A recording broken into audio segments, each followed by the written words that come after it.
long bout of silence and a brief stint on the PSP, everybody's favorite survival horror creepfest is finally making its proper return to consoles with Silent Hill: Homecoming. Long-running Japanese developer Team Silent has handed over the reins to some new untested blood, causing uncertainty to linger in the air like the town's thick haze of fog. Do these fears manifest into reality? Is it worth $1 million? Much more than that. This is a symbol of our family's past.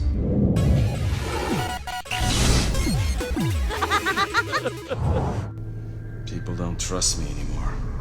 I can't protect them. Protect them from what? What did you do? After a brief tour of duty, Homecoming hero Alex Shepard has returned to his sleepy town, only to find more than a few things out of place. The town seems empty. All the stores are closed or boarded up. What's going on? Most of the residents have packed up shop, and Alex's little brother Josh has suddenly turned up missing.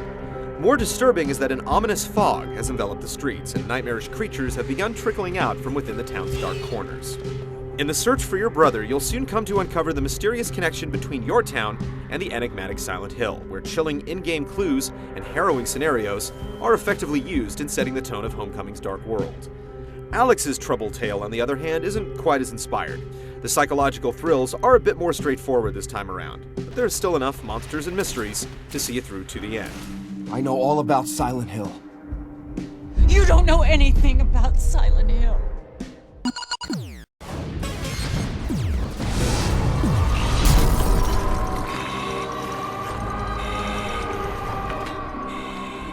Silent Hill: Homecoming hits you with all the essentials of a survival horror game, where dangers have to be braved, puzzles have to be solved, and munitions have to be parceled out in careful reserves.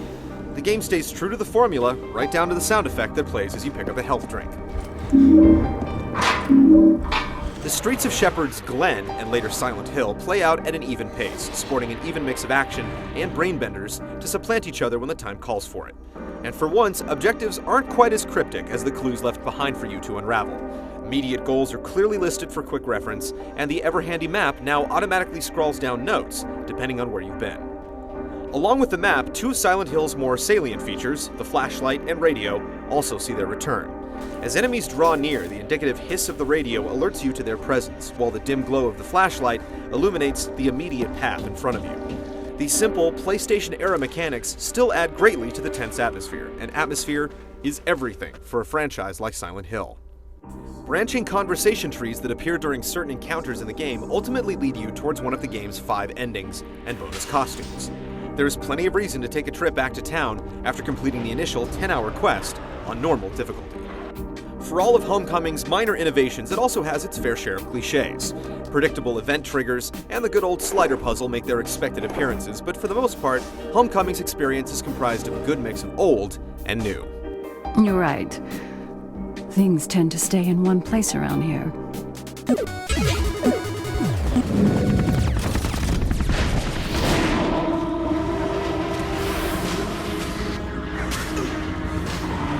It's fair to say that a good majority of Silent Hill: Homecoming entails a bit of detective work and exploration as you prowl the streets in search of leads.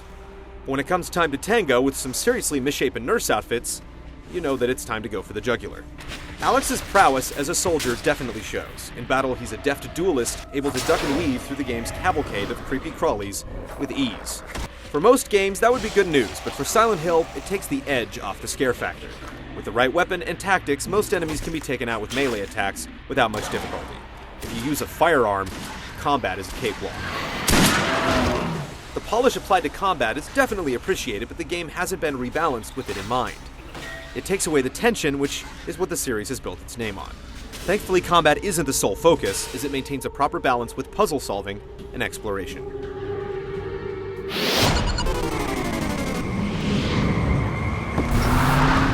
I don't think he made it. Come on, we need to find Dr. Finch. We'll be safe underground. Come on.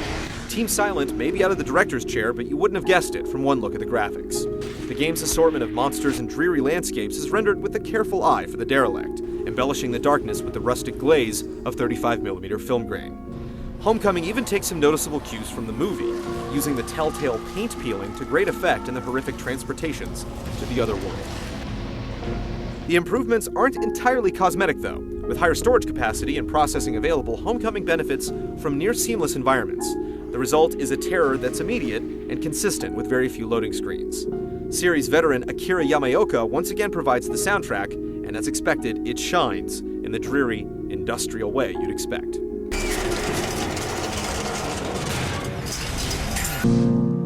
Alex, I'm so sorry. Stop pretending you care about me! Start telling me what's going on! Silent Hill's road to re-emergence is filled with its share of bumps, but Homecoming still delivers a solid follow-up worthy of its lineage. And that's also the problem. The development team has played it safe, delivering a game that maintains the status quo.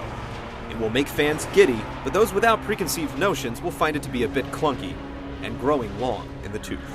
Well, well. Back in the world of the living.